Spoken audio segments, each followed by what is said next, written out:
എങ്ങനെയാണ് ഒരു game play സ്റ്റോറിൽ ആഡ് ചെയ്യാം? സോ ഇമാജിൻ നിങ്ങളൊരു ഗെയിം ക്രിയേറ്റ് ചെയ്തു ആൻഡ് അതെങ്ങനെ പ്ലേ സ്റ്റോറിൽ ആഡ് ചെയ്യാൻ നമുക്ക് നോക്കാം. ഫസ്റ്റ് ഓഫ് ഓൾ ഒരു Google play developers account create ചെയ്യണം. ആൻഡ് അതിനൊരു വൺ ടൈം പേയ്മെൻ്റ് ആയിട്ട് $25 ഉണ്ടാവും.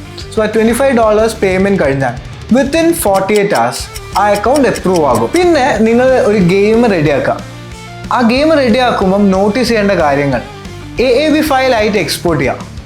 അതേപോലെ ഒരു കിഡിലൻ ഐക്കണും ക്രിയേറ്റ് ചെയ്യുക. പിന്നെ നിങ്ങളുടെ ഗെയിമിൻ്റെ ഗെയിം പ്ലേൻ്റെ സ്ക്രീൻഷോട്ട്സ് ഒന്ന് ഷോക്കേസ് ചെയ്യാൻ വേണ്ടി കുറച്ച് സ്ക്രീൻഷോട്ട്സ് എടുക്കുക.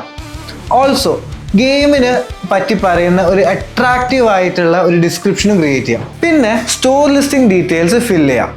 അതായത് category, age rating, content policy, privacy link, ഇതൊക്കെ പ്രോപ്പറായി സെറ്റ് ചെയ്താൽ മാത്രമേ ഉള്ളൂ നിങ്ങൾക്ക് വേണ്ട പ്ലേയേഴ്സിൻ്റെ അടുത്തേക്ക് ഗെയിം റീച്ച് ആവുക. ഇനി ഗെയിം പബ്ലിഷ് ചെയ്യാം. സോ ഈ പബ്ലിഷ് ചെയ്ത ഗെയിമിന് എങ്ങനെ റവന്യൂ ജനറേറ്റ് ചെയ്യാമെന്ന് അറിയാൻ പാർട്ട് 2 ചെക്കൗട്ട് ചെയ്യാം.